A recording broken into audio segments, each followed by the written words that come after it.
বলো গো, এটা আবার কি? অন্ধকারের মধ্যে অন্ধকারের ছায়া। তাল গাছ তো একটা দেখতেছি, কিন্তু এটা তো রাস্তা।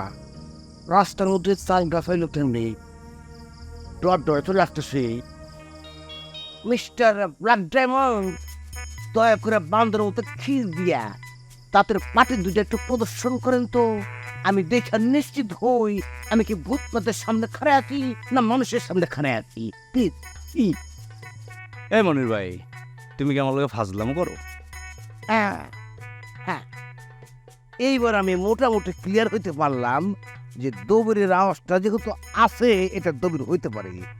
আসলে হয়েছে কি রে দবির, অন্ধকারে বেশি কালা মানুষের না দেখা গেলে যদি কষ্ট করে দাঁতের পাটে দুটো বার করে রাখে, তাহলে মনে কর যে ওই কালো দাঁতের কিন্তু আবার গ্লেজ বেশি।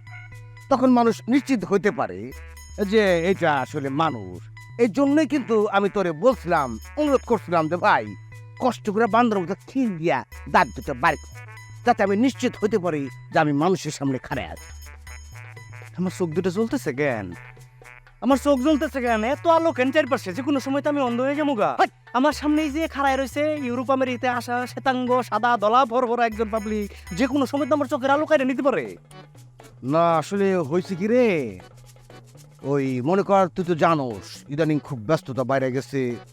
গোসল অবশ্য করি, সাবান দেই, কিন্তু ওই যে ক্রিম পাউডার এগুলো দেওয়ার মতো তো সময় পাই না। যদি ক্রিম পাউডার নাইট ভিশন টিশন কি কি আছে না, ঠিক মতো মাখাইতাম, তাহলে আমি নিশ্চিত হইতাম, মানে তোরা নিশ্চিত হইতে পারতি যে ইয়েস, যা দেখতেছি এটা বিদেশি ফরেনার।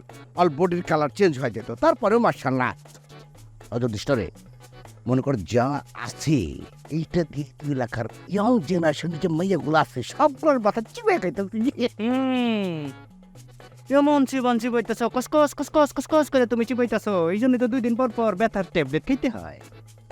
বুঝছি, হাউল কথা কয়া বিষয়টা অন্যদিকে ঘোরানোর চেষ্টা করতেছি, কিন্তু আমি ফোনা মনির সেই লেভেলের চাল্লু মাল ওইটা হইতে দিব না।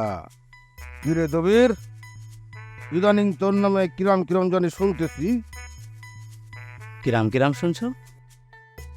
না, শুনলাম তুই নাকি রানী রে বিয়ার প্রস্তাব দিছোস। দিলে দিছি, হ্যাঁ দিছি।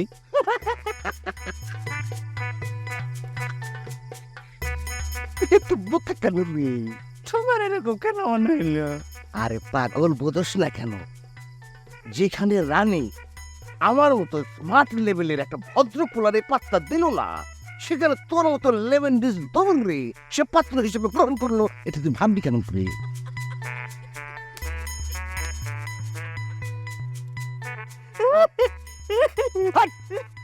বেয়াদব, হাসতেছে। হেই, কেন হাসোস? আমি কি হাসির মতো কোনো কথা কইছি? তোমার মতো তোমার মতো একটা বিশ্ব আরামী, একটা বিশ্ব পাউল, সে কি করে ভদ্র বলা হয় এইটাই তো আমি খুঁজে পাইতেছি না। ওরে মূর্খ চোল, বাংলা হিন্দি ফিল্ম দেখোস তো নিউজ দেখোস না? যে সমস্ত হিরোদের নারী গঠিত, চারিত্রিক সমস্যা বেশি, যাদেরকে নিয়ে চর্চা হয়, প্রাণ হয়, পত্রিকায় খবর আসে, বেলা শেষে তাদের জনপ্রিয়তার কোনো ঘাটতি হয়? হয়।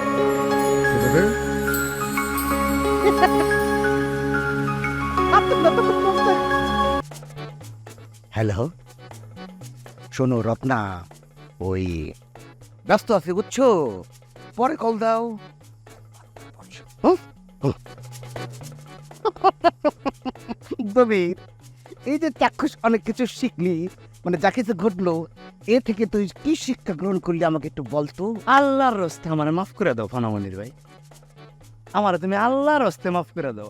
আমি তোমার মতো বিশ্ব হারামির কাছ থেকে, আমি বিশ্ব ফাউলের কাছ থেকে কোনো ধরনের কোনো রকম শিক্ষা গ্রহণ করতে চাই না। করতে না চাইলেও তোর জোর করে করামু। শোন, এইখান থেকে তোর যে শিক্ষাটা না উচিত ছিল সেইটা হচ্ছে, যারা সুপুরুষ, প্রকৃত অর্থে আমার মতো পুরুষ, তাদের চরিত্রের দিকে কেউ আঙ্গুল তুলা না ধরলে পুরুষের খাতাটায় নামই থাকে না। সুপুরুষের চারিত্রিক নামে কিছু সমস্যা থাকবে, সমাজে অনেক কিছু ঘটবে, এটাই হচ্ছে পুরুষের তোর আসল ওই ওই হিম্মত বল আর পুরুষত্ব বল, ওইটাই বুঝছ? অনেক শিক্ষা গ্রহণ করে ফেলাইছি ভাইয়া। শিক্ষা গ্রহণের ঠেলায় আমার শিক্ষার ভান্ডার টই টম্বর করতেছে, যে কোনো সময় শুয়ে শুয়ে পড়তে পারে। যাইরা আমার যাওয়ানোর সময় হয়েছে, আমি গেলাম। যাবি?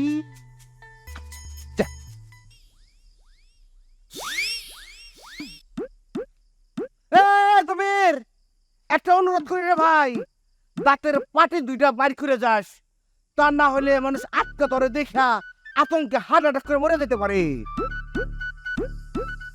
বাপ রে বাপ, অল্পের জন্য কয়লা খেতে পায় নাই।